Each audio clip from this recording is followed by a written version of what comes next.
Lonely millionaire CEO was crying at his wife's grave, until two little girls appeared and said three words. Before we jump in, this story reached people in over 50 countries last week. Let's see how far it goes today. The 43rd floor of the Morgan Technologies Tower hummed with the kind of energy that only billions of dollars could generate. Richard Morgan sat at the head of the mahogany conference table, his steel-gray eyes scanning quarterly reports, while 12 executives waited for his verdict on their latest acquisition proposal. The Hartwell deal. Richard's voice cut through the silence like a blade. $67 million. Make it happen by Friday. No emotion, no hesitation, just cold, calculated precision that had built his empire from a garage startup to a tech giant worth $14 billion.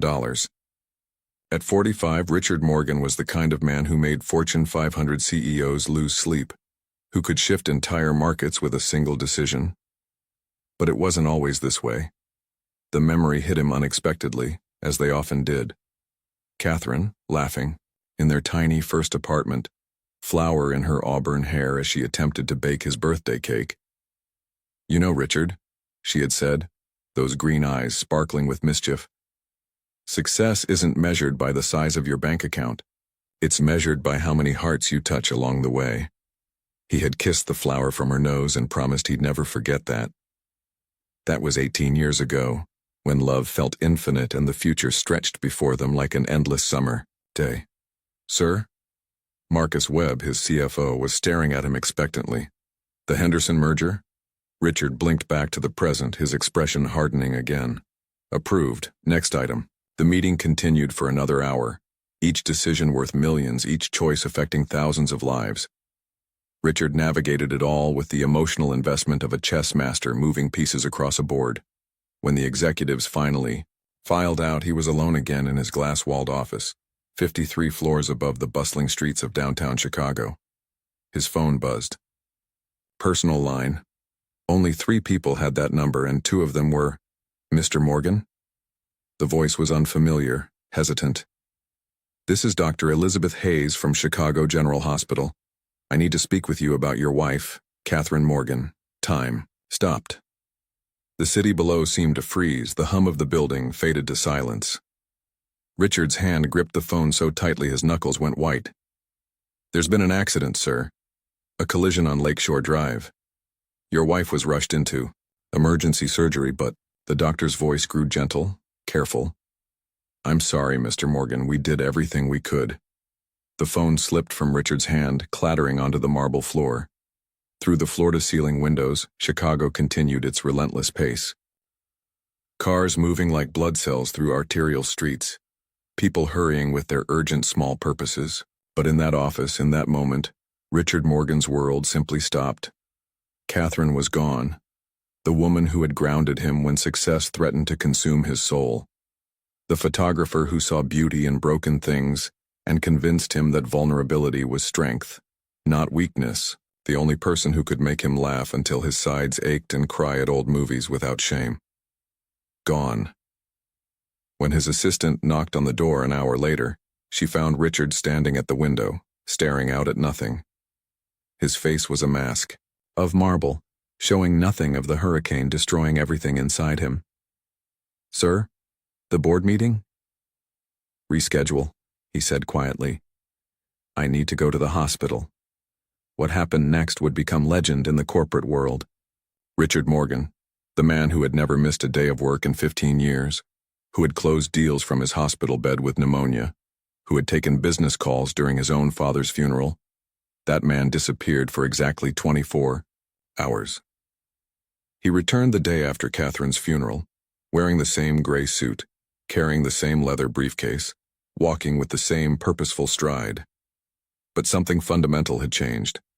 Where once there had been calculated ambition tempered by Catherine's gentle influence, now there was only cold, mechanical efficiency. "Good morning, Mr. Morgan," his assistant ventured carefully. He didn't respond.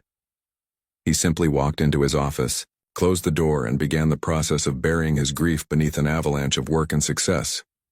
Because if he stopped moving, stopped conquering, stopped building his empire higher and higher, He might have to feel the gaping hole where his heart used to be. And Richard Morgan couldn't afford to be human anymore. 12 months, 365 days, 8,760 hours since Catherine's voice had filled their home with laughter and life. Richard Morgan had counted every single one. The lakeshore mansion stood like a monument to emptiness. 23 rooms, each one perfectly maintained by his housekeeping staff, each one echoing with memories he refused to acknowledge.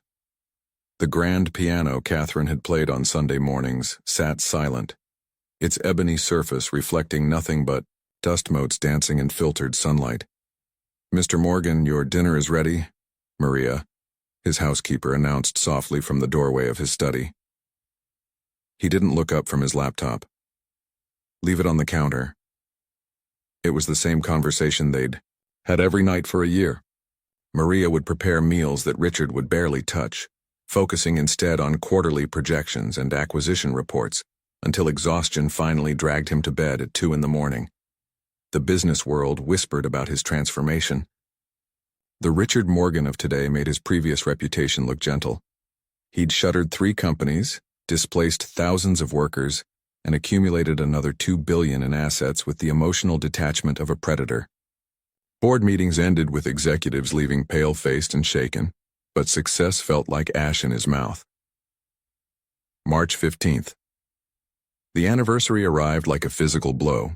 Richard canceled all meetings, dismissed his security detail, and sent his driver home. For the first time in a year, he would be truly alone. The drive to Graceland Cemetery took 37 minutes through Chicago's gray afternoon drizzle. Richard's hands trembled slightly as he parked beside the familiar wrought iron gates. He'd only been here once since the funeral, the day they'd installed the headstone. Catherine Marie Morgan, beloved wife. She saw beauty in broken things. The words he'd chosen seemed inadequate now, standing before the polished marble that marked where his heart was buried. Pink roses, her favorites, lay fresh beside the stone. He'd arranged for them to be delivered weekly, though he'd never witnessed their placement. "Hello, sweetheart," he whispered, his voice cracking on the endearment he hadn't spoken aloud in 365 days. The cemetery was empty except for a maintenance worker in the distance. No photographers, no board members, no one to witness Richard Morgan's carefully constructed facade finally crumble. "I don't know how to do this without you, Catherine." The words came out in a rush, desperate and broken. "I don't know how to be human without you showing me the way." His knees buckled and he sank onto the damp grass, his expensive suit forgotten. For the first time since that terrible phone call, Richard Morgan wept. Not the controlled tears of a public figure, but the raw, devastating sobs of a man who had lost his anchor in the storm. "Everyone thinks I'm stronger now," he gasped between breaths. "But I'm disappearing, Catherine. Every day, I become less of the man you loved. I don't know how to stop it." The rain began to fall harder, mixing with his tears, washing away a year of accumulated numbness. In that moment, surrounded by silence and memory, Richard realized he was drowning, not in water but in his own inability to feel anything but loss. He stayed until darkness fell, talking to the marble stone as if Catherine could hear him, as if somehow his words could bridge the impossible distance between life and death. When he finally stood to leave, his legs unsteady and his heart raw, Richard didn't know that tomorrow would bring the first crack of light into his endless night. He didn't know that sometimes salvation comes in the smallest packages, with the gentlest hearts, when we least expect it and most desperately need it. Chapter 3. 3 Words. Richard wiped his eyes with the back of his hand, embarrassed by his breakdown, even though no one had witnessed it. The rain had soaked through his wool coat, but he felt strangely lighter, as if Catherine's presence had somehow absorbed some of his crushing grief. He was turning to leave when he heard them. Soft footsteps on the wet grass, hushed whispers, carried by the evening breeze. "Grandma Rose would have liked these," a small voice said earnestly. Richard turned to see 2 identical girls, maybe 7 years old, approaching a grave 3 rows over. They each carried small bouquets of wildflowers. Dandelions, clover blossoms, and tiny daisies that looked like they'd been picked from a roadside. Their dark curls were damp from the rain, and they wore matching yellow raincoats that seemed too big for their small frames. Twins, Olivia and Zoe, though he couldn't tell which was which from this distance. Mama says Grandma Rose is watching. Us from heaven, the other twin whispered, carefully placing her flowers on the weathered headstone. Do you think she can see these? I think she sees everything, her sister replied with the absolute certainty that only children possess. Richard should have left, should have walked away and let them have their private moment with their grandmother, but something kept him frozen in place, watching these two little girls tend to their grief with such gentle acceptance. Then one of them noticed him. That man looks sad, she whispered to her sister, pointing toward Richard with the uninhibited directness of childhood. The other twin studied him with serious brown eyes. Really, really sad. They exchanged a look that seemed to communicate volumes, the way twins often do. Then, with a determination that took Richard completely by surprise, they walked toward him. Are you visiting someone you love? The first twin asked, stopping a respectful distance away. Richard's throat felt tight. Yes, my wife. We're visiting our grandma, the second twin explained. She died last Christmas, but Mama says love doesn't die, even when people do. That's very wise, Richard managed. The girls looked at each other again, having one of their silent conversations. Then the first twin took a small step forward. You look like you need a hug, she said simply. Richard's breath caught. When was the last time someone had offered him comfort without wanting something in return? When had anyone looked at him and seen pain instead of power? Can we hug you? The second twin asked, her voice soft but sure. 3 words. Such simple words, but they hit Richard like a revelation, like the first warm ray of sunlight after an endless winter. He knelt down slowly, his expensive suit forgotten, and opened his arms. The 2 little girls stepped forward without hesitation, wrapping their small arms around his shoulders. They smelled like rain and childhood innocence, like hope and healing. For a moment that felt eternal, Richard allowed himself to be comforted by 2 strangers who saw his pain and chose compassion. The tears came again, but these were different, cleaner somehow, mixed with something he'd forgotten existed. Gratitude. Girls, Olivia, Zoe. A woman's voice called from the parking area, tinged with mild panic. The twins stepped back, smiling at Richard with the satisfied expression of children who'd accomplished something important. We have to go, one said. But I'm glad we met you. Me, too, Richard whispered, his voice thick with emotion. They skipped back toward their mother, leaving Richard kneeling in the wet grass, something fundamental shifting inside his chest. For the first time in a year, the crushing weight of loneliness had lifted just enough for him to breathe. As he watched them disappear into the evening, Richard realized he didn't even know their last name. But he was going to find out. Richard drove home in a daze, the twins' innocent faces burned into his memory. For the first time in a year, he'd felt something other than crushing emptiness. A flicker of warmth. A moment where his heart remembered how to beat for something other than mere survival. That night he couldn't sleep. He stood in his study, staring out at the city lights, replaying those 3 simple words.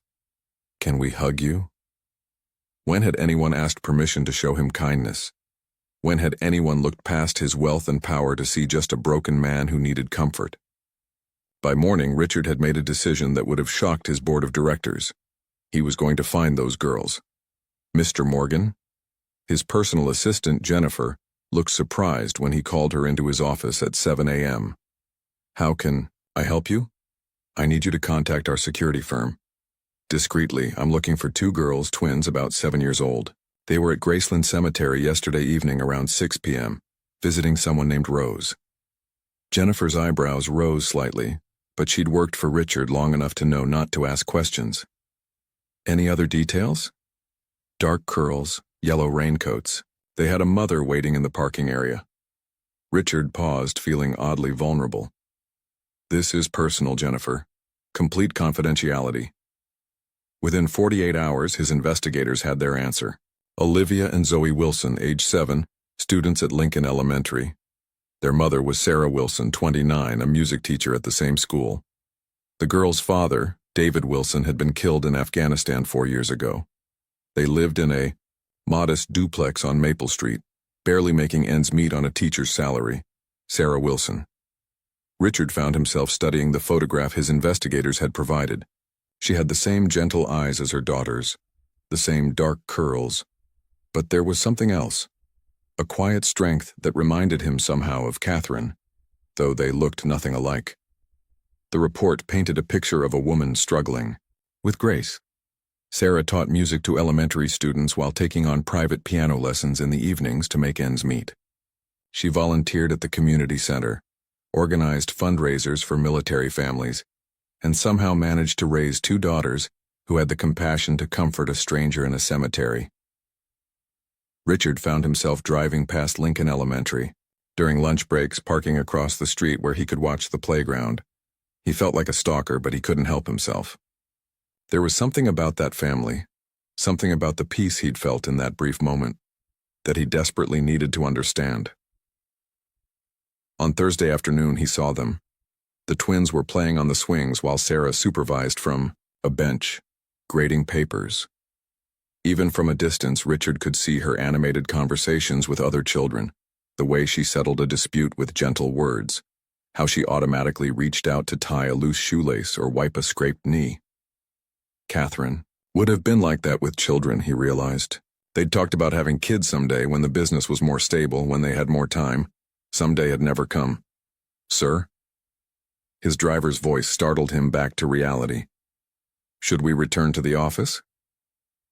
Richard stared across the street, at Sarah Wilson, watching her help Olivia and Zoe collect their backpacks as the school day ended. This woman had something he'd lost, the ability to find joy in simple moments, to give love freely without calculation or expectation. He needed to understand how she did it. More than that, he needed to thank those little girls properly for giving him the first moment of peace he'd felt since Catherine died. But how do you approach a struggling single mother and explain that her daughters had saved your soul in a cemetery without sounding completely insane? 3 days of watching from afar had given Richard plenty of time to rehearse his approach, but when the moment finally came, every carefully planned word evaporated from his mind. Sarah Wilson sat on a park bench while Olivia and Zoe played on the nearby playground, their laughter carrying on the afternoon breeze. Richard had followed them here after school, his heart pounding like a teenager working up courage to ask someone to prom. "Excuse me," he said, approaching slowly so as not to startle her. "Mrs. Wilson?" Sarah looked up from the book she was reading, her brown eyes immediately wary. A well-dressed stranger knowing her name would make any single mother nervous. "I'm sorry, do we know each other?" Richard's mouth went dry. How did you explain something like this without sounding like a complete lunatic? "My name is Richard Morgan. This is going to sound strange, but I met your daughters 3 days ago, at Graceland Cemetery." Recognition dawned in Sarah's eyes, followed by understanding. "You're the man from the cemetery. The sad man. They told you about me?" Sarah's posture relaxed slightly, though she remained cautious. "They came home talking about the sad man who was visiting his wife. They were worried about you." She paused, studying his face. "Olivia asked me if people can die from being too sad." The simple statement hit Richard like a physical blow. Those little girls had been concerned about him, a complete stranger, enough to go home and worry about his well-being. "I wanted to thank them," Richard said, his voice rough with emotion. "What they did, I can't explain it properly, but it was exactly what I needed in that moment. They have their grandmother's heart," Sarah said softly. "Rose always said that kindness was the most important gift we could give." "Your mother-in-law?" "David's mother. She helped raise the girls while I worked. When we lost her last Christmas." Sarah's voice trailed off, but she didn't need to finish. Richard understood the weight of compounded loss. "I'm sorry for your losses," he said. and meant it in a way he'd never meant condolences before. Thank you. Sarah closed her book, giving him her full attention. The girls will be thrilled to know you're okay. They've been asking about you every day. Richard felt something crack open in his chest. They have? Olivia wanted to go back to the cemetery to check on you.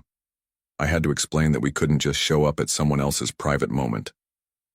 Sarah smiled, and Richard saw where the twins got their warmth. But she made me promise to pray for the sad man and his wife. The tears came without warning, not the devastating sobs from the cemetery, but quiet tears of gratitude and something he'd almost forgotten. The feeling of being cared for by someone who wanted nothing from him. I'm sorry, he said, wiping his eyes. It's been a difficult year. Don't apologize. Grief doesn't follow anyone else's timeline. They sat in comfortable silence, watching the twins play. Richard found himself talking about Catherine, not the sanitized version he gave at board meetings when people offered condolences, but the real Catherine who stole covers and burned pancakes and made him laugh until his sides ached. She sounds wonderful, Sarah said when he finished. She was. She would have loved your daughters. Sarah smiled. They're performing in the school concert next week. Nothing fancy, just songs they've been practicing. But they're so excited. She hesitated, then seemed to make a decision. Would you like to come? I think they'd be happy to see you there. Richard felt something he hadn't experienced in over a year. Anticipation for a future moment. I'd like that very much. The Lincoln Elementary auditorium buzzed with the excited chatter of parents armed with smartphones and homemade programs. Richard sat in the back row, his tailored suit and Italian leather shoes making him stand out like a peacock among sparrows. Mothers in comfortable jeans whispered about fundraising goals while fathers compared little league schedules. He didn't belong here. Mr. Richard. Olivia's voice cut through the crowd as she spotted him from backstage. She waved enthusiastically, her face lighting up with pure joy. Zoe appeared beside her twin, both girls beaming as if he were a celebrity. Several parents turned to see who had captured the Wilson twins' attention, their expressions curious and slightly suspicious when they saw the expensive stranger. Sarah appeared moments later, elegant in a simple blue dress that probably cost less than Richard's tie. I'm so glad you came, she said, settling into the seat beside him. The girls have been talking about nothing else. The concert began with first graders singing off-key versions of classic children's songs. Richard found himself genuinely smiling for the first time in months, watching the uninhibited joy on tiny faces. When Olivia and Zoe took the stage with their second grade class performing This Land Is Your Land, Richard felt his throat tighten with unexpected emotion. They sang directly to him, their eyes bright with the knowledge that someone special had come just to hear them. It was a gift more precious than any corporate acquisition he'd ever celebrated. After the concert, the twins rushed to him with typical 7-year-old enthusiasm. Did you hear us sing? Zoe asked, bouncing on her toes. We practiced every day, Olivia added. Mama said you might come, and we wanted to be perfect. Richard knelt down to their level. You were both absolutely wonderful. Better than any concert I've ever attended. The next morning, Richard's driver delivered 2 large packages to the Wilson house. Inside were top-of-the-line keyboards, the kind that cost more than most people's monthly salary. Each came with a note. For 2 very special musicians, thank you for sharing your gift. Richard. His phone rang an hour later. Mr. Morgan, this is Sarah Wilson. Her voice was gentle but firm. I need to return these keyboards. Richard felt confused. Is there something wrong with them? I can exchange them for different models. They're beautiful and incredibly generous. But I can't accept them. I don't understand. Don't the girls deserve nice instruments? They have instruments. We have an old piano at home that my grandmother left us. It's not fancy, but it makes music just fine. Sarah paused. Mr. Morgan, can I ask you something? What did you want to be when you were 7? The unexpected question caught him off guard. I wanted to be an astronaut, I think. Did you need a real spaceship to dream about space? Richard began to understand. No, a cardboard box worked fine. The girls don't need expensive keyboards to love music. What they need is someone who shows up, who listens to them sing, who claps when they finish. Her voice softened. What they need is what you gave them last night, your time and attention. After hanging up, Richard sat in his office, staring out at the city. For decades, he'd solved every problem with money, fixed every relationship, with expensive gifts. But Sarah was teaching him something Catherine had tried to show him years ago, that the most valuable things couldn't be purchased. That evening, instead of sending gifts, Richard called Sarah. Would it be okay if I came over tomorrow? Maybe I could hear them practice on that old piano you mentioned. They'd love that, Sarah said, and Richard could hear the smile in her voice. For the first time since Catherine's death, Richard looked forward to tomorrow. The following Saturday, Sarah suggested a picnic in Millennium Park. The girls love feeding the ducks, she explained, and it's easier to talk while they're distracted.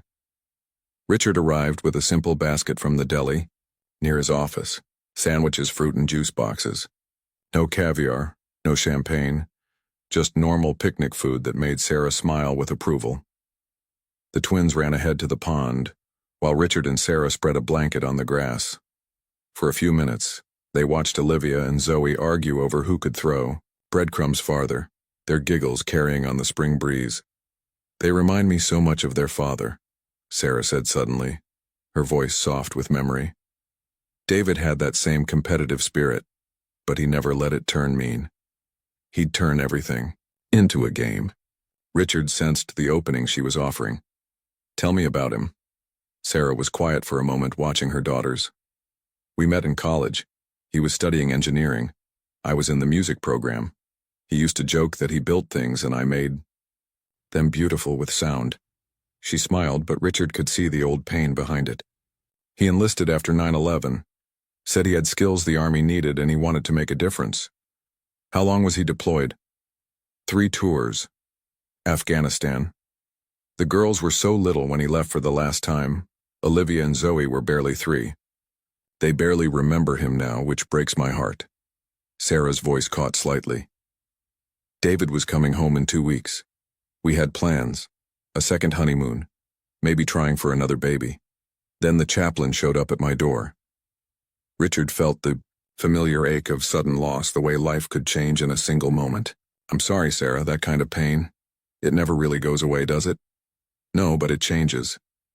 At first it was this crushing weight that made it hard to breathe. Now it's more like a permanent shadow, always there. But I've learned to live with it. She looked at him directly. How did you meet Catherine?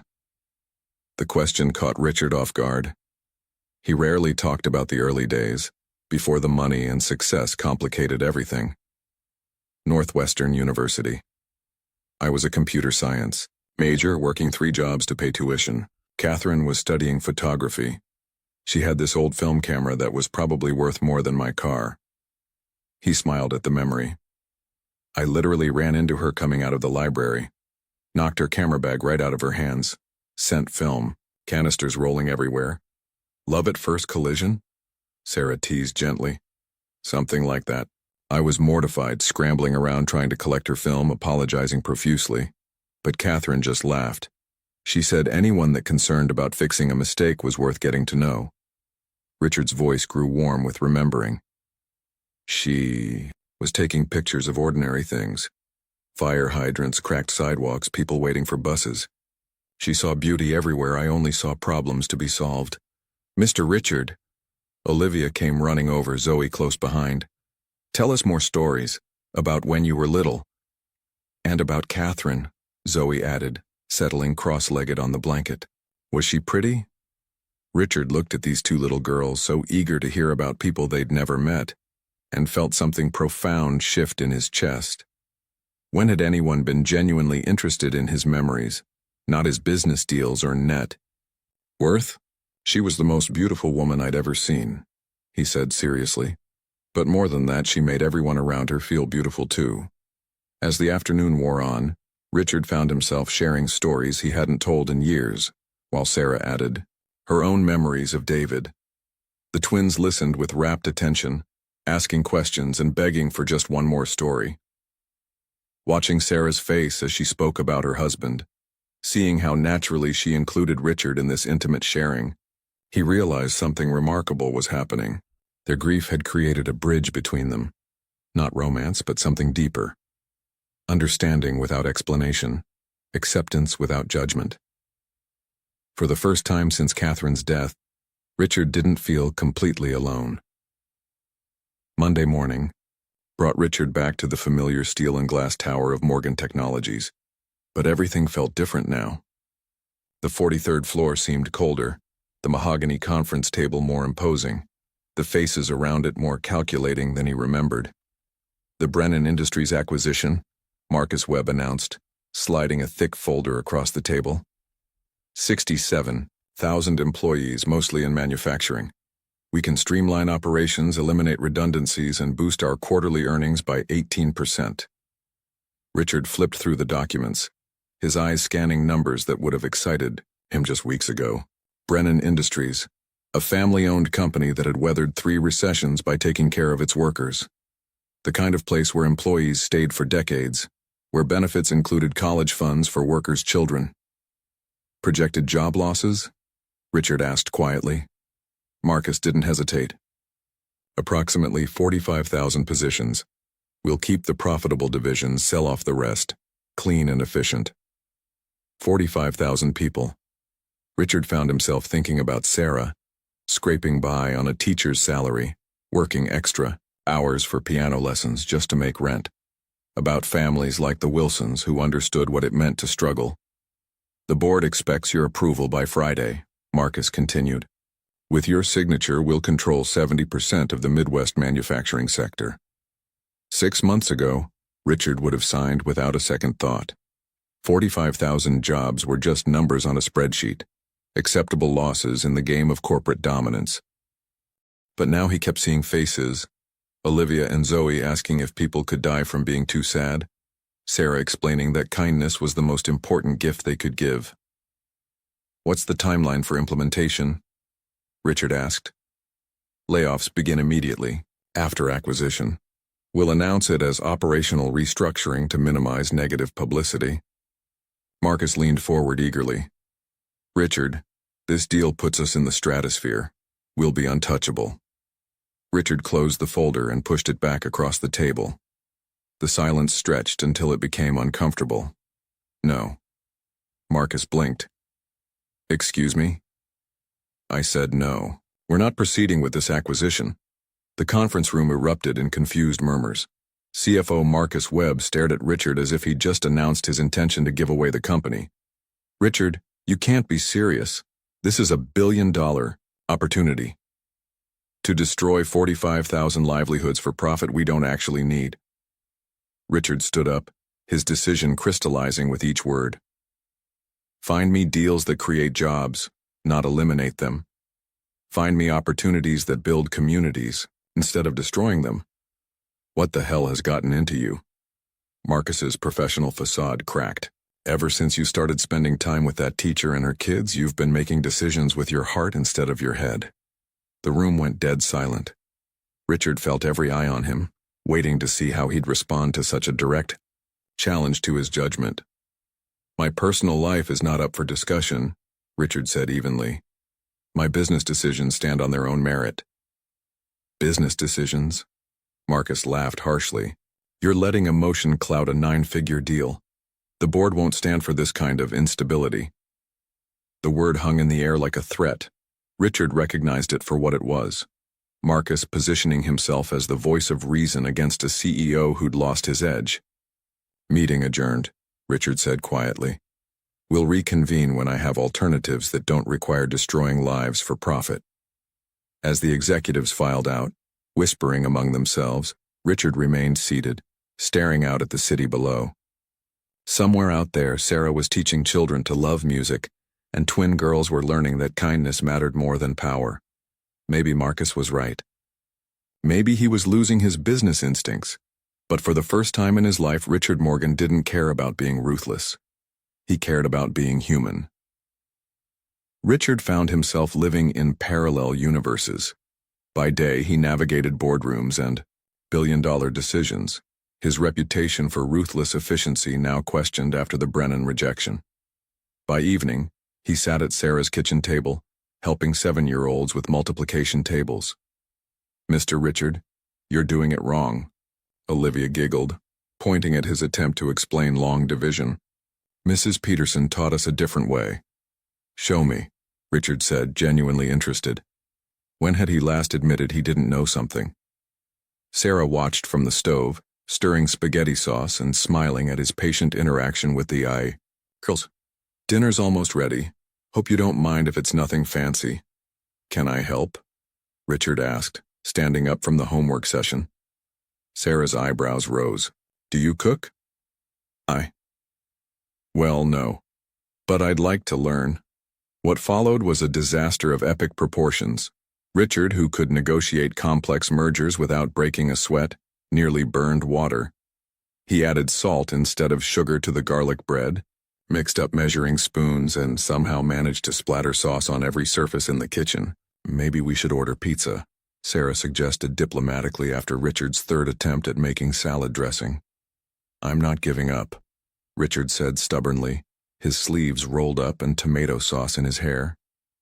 "Catherine always said I was too proud to ask for help with simple things." The washing machine chose that moment to break down, flooding the small laundry room. Instead of calling a repair service, Richard insisted on fixing it himself, earning blisters on his manicured hands and a new appreciation for manual labor. "You know you could just buy me a new one," Sarah said, watching him wrestle with the machine's stubborn drain hose. "Where's the accomplishment in that?" Richard grunted, finally loosening the connection. "Besides, this one just needs attention." Meanwhile, whispers circulated through Chicago's financial district. Richard Morgan was losing his edge. The Brennan deal was just the beginning. He'd passed on 3 other lucrative acquisitions, citing ethical concerns. Investors grew nervous. Stock prices fluctuated. Marcus Webb held private meetings with board members, his message clear. Their CEO was compromised. "He's spending more time playing house with some teacher than running this company," Marcus confided to Director Patricia Hayes.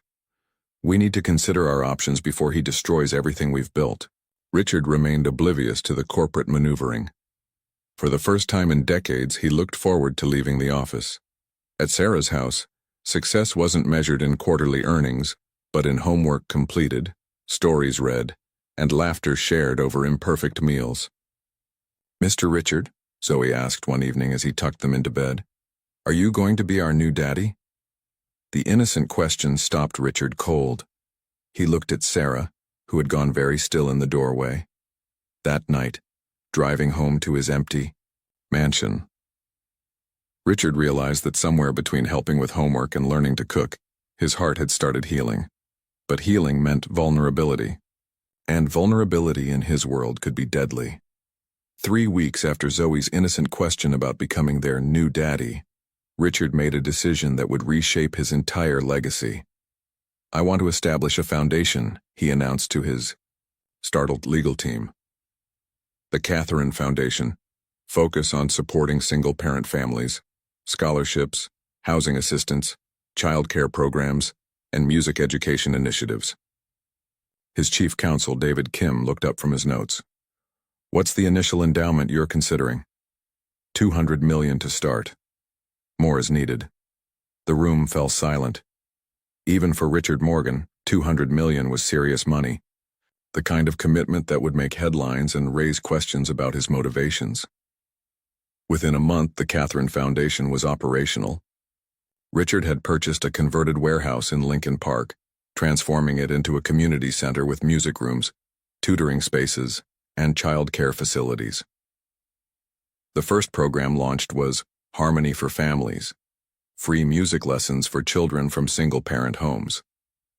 "I want you to run the educational programs," Richard told Sarah over coffee in his new foundation office. "You understand what these families need better than anyone." Sarah set down her cup carefully. "Richard, I'm flattered, but I'm not qualified to run a major foundation program." "You're more qualified than anyone with an MBA and no heart," Richard replied. "You've lived this life." You know what makes the difference between surviving and thriving. The media attention came swiftly. Chicago Tribune ran a front-page story. Tech mogul's $200 million heart change. The speculation was immediate and pointed. Richard Morgan's dramatic shift from corporate raider to philanthropy coincided suspiciously with his friendship with an attractive young teacher and her twin daughters. The gossip columns were less subtle. Photos of Richard at school concerts and family picnics appeared alongside breathless speculation about his mystery romance and whether grief had finally softened the famously ruthless businessman. But the real shock came during the next board meeting. "I'm stepping back from day-to-day operations," Richard announced to his stunned directors. "Janet Chen will take over as CEO, effective immediately." Marcus Webb's face went white. "Richard, you can't be serious. Janet's been with us less than 5 years. She's brilliant, ethical, and has vision beyond quarterly profits," Richard replied calmly. "Everything this company needs for its future." Janet Chen, a Stanford MBA who'd impressed Richard with her innovative approaches to sustainable technology, looked as surprised as everyone else. "Sir, I'm honored, but you'll have my full support during the transition," Richard continued. "I'll remain as chairman, but my primary focus will be the foundation and strategic oversight, not operational management." Board member Patricia Hayes leaned forward. "Richard, this is incredibly sudden. Perhaps we should take time to consider. The decision is final." Richard's voice carried the quiet authority that had built his empire, but underneath it was something new. Peace with his choice. "Morgan Technologies will thrive under Janet's leadership, and I'll finally be doing work that Catherine would have been proud of." After the meeting, Marcus cornered Richard in the hallway. "This is insane, Richard. You're destroying everything we've built for some fantasy of domestic bliss with a woman who's using you for your money." Richard turned slowly, his expression deadly calm. "Careful, Marcus. Sarah Wilson is worth more than this entire company, and if you ever suggest otherwise again, you won't have a job to complain about."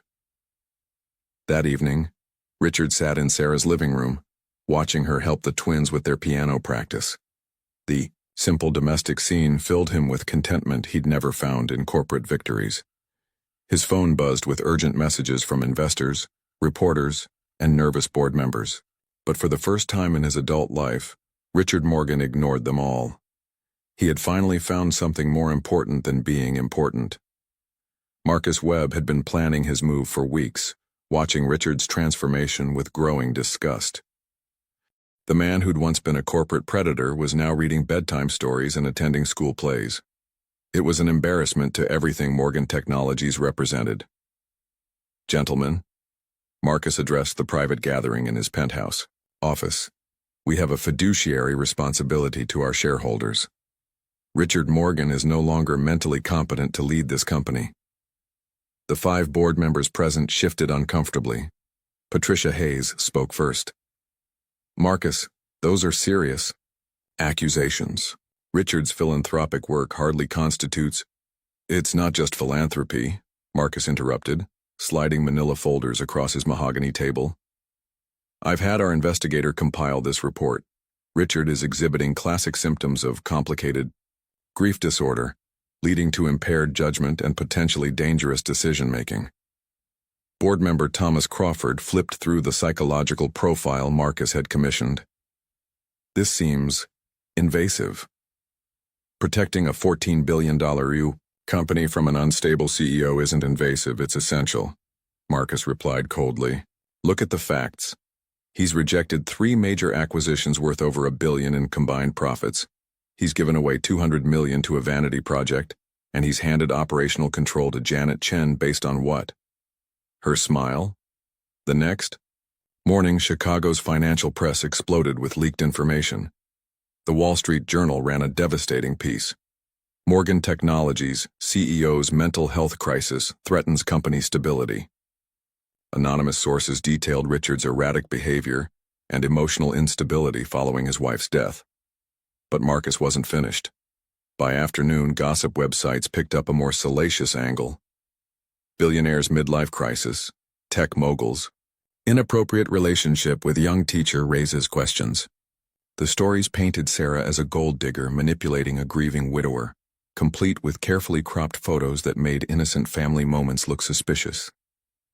The twins were described as tools in their mother's calculated scheme to land a billionaire. At Lincoln Elementary, the impact was immediate and cruel. "My mom says your mom is a bad lady who tricks rich men," Jessica Martinez announced loudly during recess, while other children gathered around to listen. Olivia's face crumpled. "That's not true. Mama is good." "Yeah? Then why is she dating that old man for his money?" Another child taunted. Zoe stepped protectively in front of her sister. "Mr. Richard isn't old. He's our friend." "He's using you to get to your mom," Jessica continued, emboldened by the crowd. "My dad says it's disgusting." The twins came home in tears, unable to understand why their classmates were suddenly cruel about the man who'd brought such joy into their lives. Sarah found Richard in his foundation office that evening, staring at the latest newspaper headlines spread across his desk. "The girls were bullied today," she said quietly, settling into the chair across from him. "About us. About you." Richard's jaw tightened. "Sarah, I'm so sorry. I never meant for—" "I know." She was quiet for a long moment. "Richard, maybe we should take a step back until this dies down. You want me to stay away?" The pain in his voice was unmistakable. "I want to protect my daughters. They don't understand why people are saying cruel things about their friend." Sarah's voice broke slightly. "I can't watch them suffer because of our friendship." Richard felt his world tilting. Just when he'd found something worth living for, the vultures were circling, ready to destroy it all. "The board is meeting tomorrow," he said quietly. "Marcus is trying to have me declared mentally unfit." Sarah reached across the desk, taking his hand. "What will you do?" Richard looked at their joined hands, thinking of everything he stood to lose: his company, his legacy, and now possibly the family that had brought him back to life. "I'll fight," he said simply. "But Sarah, I won't sacrifice your peace for my pride. If staying away is what's best for Olivia and Zoe, don't you dare give up on us," she interrupted fiercely. "Not when we've all finally found something real." The Morgan Technologies boardroom had never felt more like a battlefield. 12 directors sat around the polished table while Marcus Webb presented his case like a prosecutor seeking a conviction. "Richard, Morgan is emotionally compromised," Marcus declared, his PowerPoint displaying psychological evaluations and financial projections. "His decisions are driven by grief-induced instability, not sound business judgment." Richard sat quietly through the presentation, his expression calm and unreadable. When Marcus finished, the silence stretched uncomfortably. "Are you finished, Marcus?" Richard asked simply. "The evidence speaks for itself. You're unfit to lead this company." Richard stood slowly, activating the wall screen with his remote. "Then let me present some evidence of my own." The screen filled with detailed financial records, emails, and recorded phone conversations. For the past 6 months, Marcus has been systematically leaking confidential information to competitors, specifically about our R&D investments in renewable energy. The boardroom erupted in shocked murmurs. Marcus's face went ashen. Furthermore, Richard continued calmly, he's been positioning himself for a hostile takeover, using psychological manipulation to undermine board confidence in my leadership. The screen showed Marcus's private emails discussing plans to destabilize the current regime. Patricia Hayes studied the documents with growing alarm. "Marcus, is this true?" "This is a desperate attempt to deflect from his obvious mental breakdown," Marcus protested, but his voice lacked conviction. Richard smiled sadly. "You know what the real tragedy is, Marcus. 6 months ago I would have destroyed you. Legally, financially, personally. I had the resources and the ruthlessness to make you disappear from the business world entirely." He clicked to the next slide, showing a detailed transition plan that was anything but the work of an unstable mind. "Instead, I'm offering you a choice. Resign quietly with a generous severance package, or face federal investigation for corporate espionage and breach of fiduciary duty. The precision and strategic thinking displayed in Richard's presentation was devastating in its clarity. This wasn't the work of a grief-stricken man making emotional decisions. This was the calculated response of someone who'd learned to balance strength with compassion. The Catherine Foundation isn't a vanity project, Richard continued, his voice growing stronger. It's a long-term investment in community stability, which creates sustainable markets for our products. My relationship with Sarah Wilson and her daughters taught me something crucial, that businesses succeed when they serve communities, not exploit them. Board member Thomas Crawford leaned forward. Richard, this transition plan is remarkable. Why didn't you present this earlier? Because I wanted to see who would stand with integrity and who would choose self-interest. Richard's gaze swept the room. Today showed me exactly who belongs at this table. Marcus gathered his papers with shaking hands. This isn't over, Richard. Yes, it is, Richard replied quietly. And Marcus, you should thank Sarah Wilson. She's the reason I chose mercy over destruction. 3 weeks after the boardroom confrontation, Richard found peace returning to his life. The media attention faded, Marcus had quietly resigned, and most importantly, the twins were back to their cheerful selves at school, proud to tell anyone who'd listen about their friend Mr. Richard. On a quiet Sunday afternoon, Richard made an unusual suggestion. Would you like to visit the cemetery together? He asked Sarah as they sat on her porch, watching the girls chase butterflies in the small front yard. Sarah understood immediately. They'd talked about their spouses often, but always separately, always in the past tense. Maybe it was time to introduce their old loves to their new beginning. At Graceland Cemetery, they walked together between the weathered headstones, each carrying flowers. The twins skipped ahead, then stopped respectfully when they reached the familiar graves. Richard knelt beside Catherine's marble stone, his voice soft but clear. Hello, sweetheart. I want you to meet someone special. He glanced at Sarah, who was placing roses on David's nearby grave. Her name is Sarah, and she has 2 little girls who remind me of you. They see beauty in broken things. Sarah finished her own quiet conversation with David, then joined Richard at Catherine's grave. She would have loved you, Richard said, taking Sarah's hand.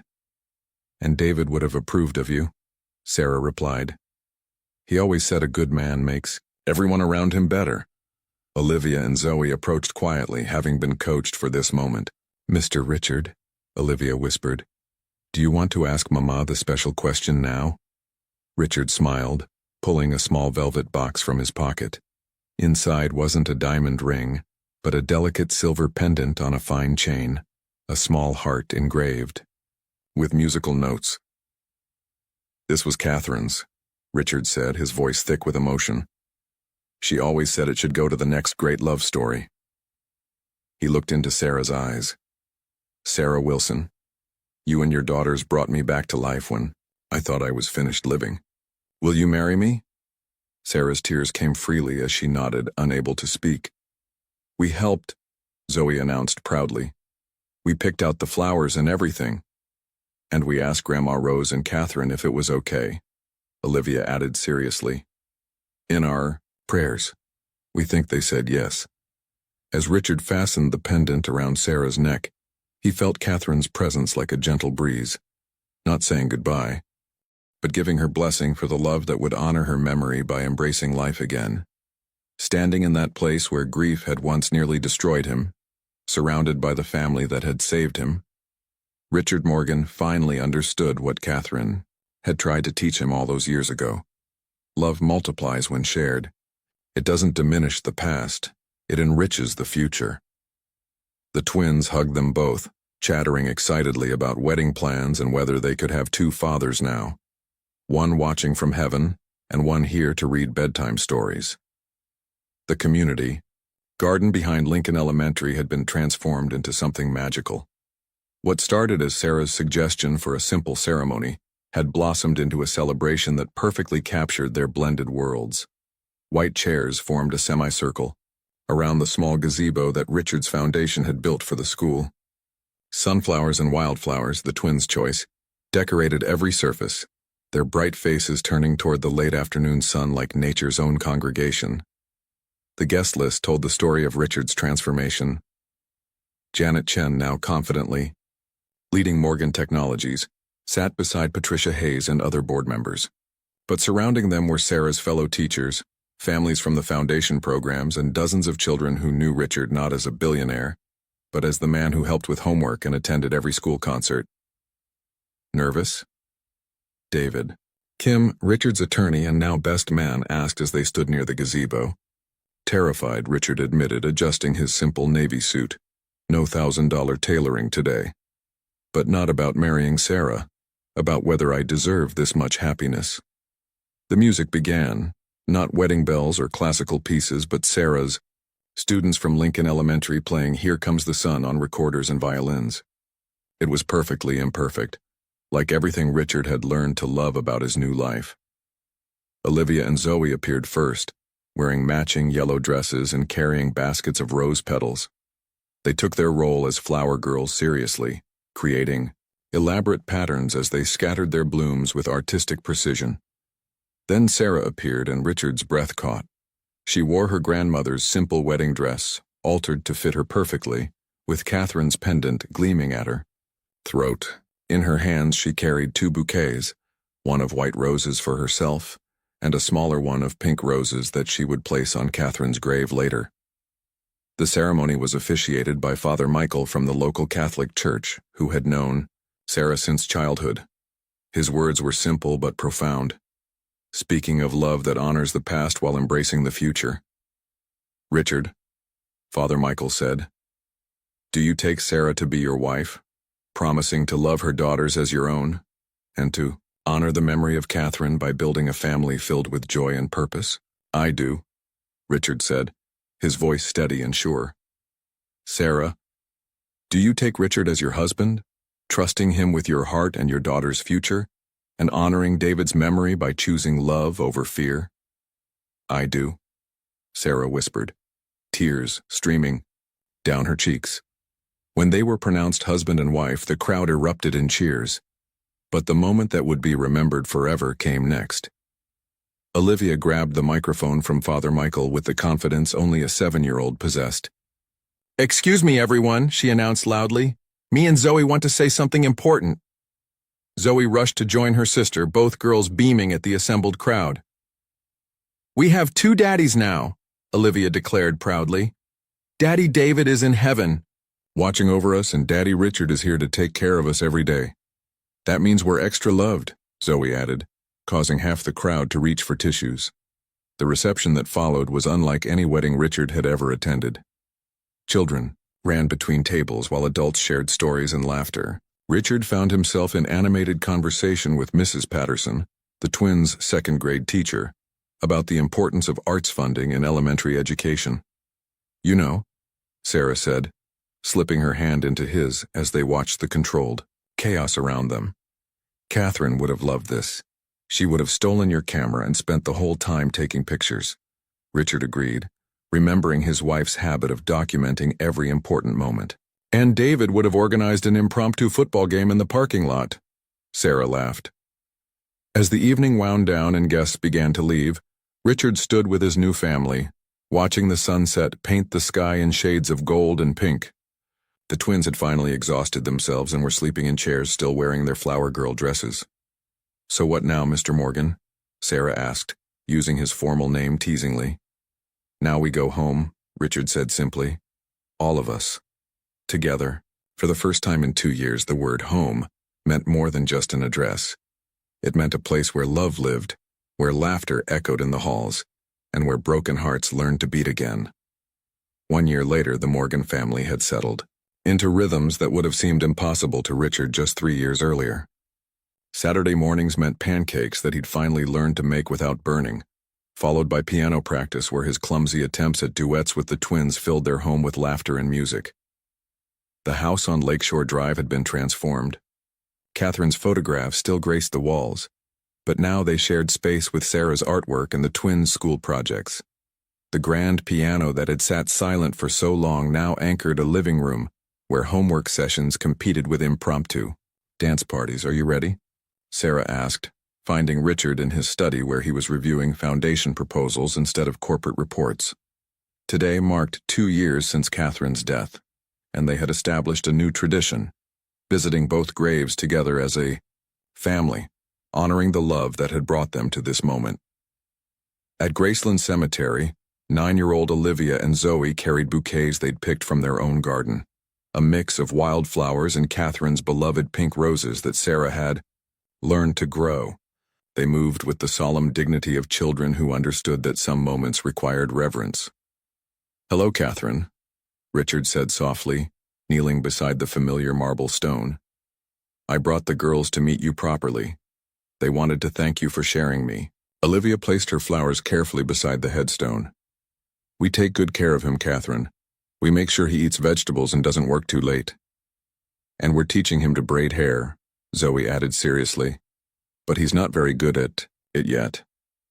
Sarah knelt beside David's grave, her voice warm with love and gratitude. "Look what you led me to, my darling. A man who sees our daughters as gifts, not burdens. You chose well." As they stood together in comfortable silence, Richard reflected on the journey that had brought them here. The ruthless businessman who had measured success in stock prices and acquisition targets was gone, replaced by a man who understood that true wealth couldn't be counted in numbers. The Catherine Foundation now served over 3,000 families across the Midwest. Morgan Technologies, under Janet Chen's leadership, had become a model for ethical business practices while maintaining profitability. But Richard's greatest achievement wasn't measured in dollars or press coverage. It was the laughter echoing through his home every evening. "Daddy Richard?"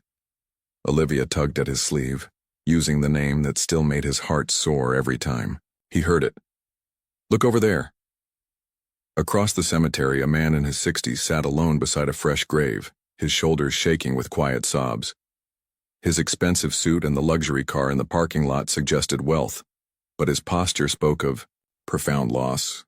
"He looks like you did," Zoe whispered, remembering Richard's breakdown in this same place 2 years ago.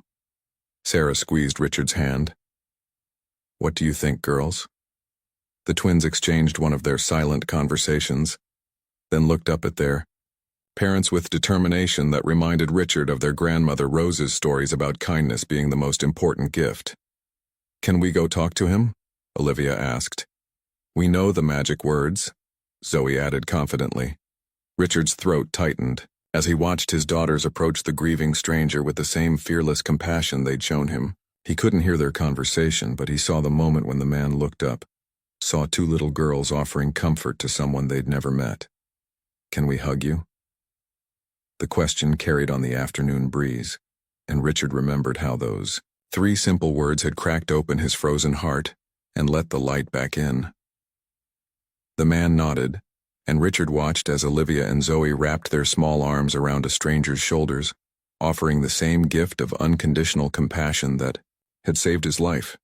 "The circle continues," Sarah murmured, understanding immediately what they were witnessing.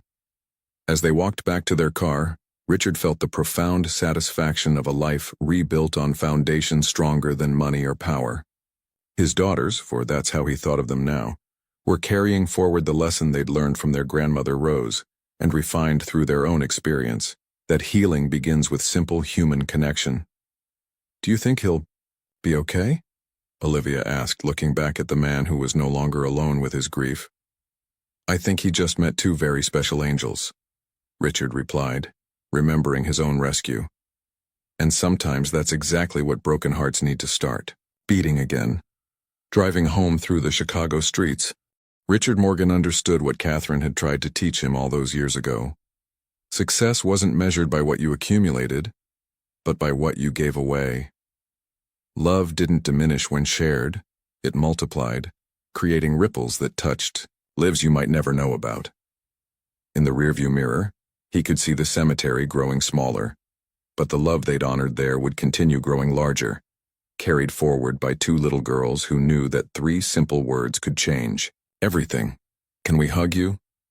Sometimes salvation came in the smallest packages with the biggest hearts.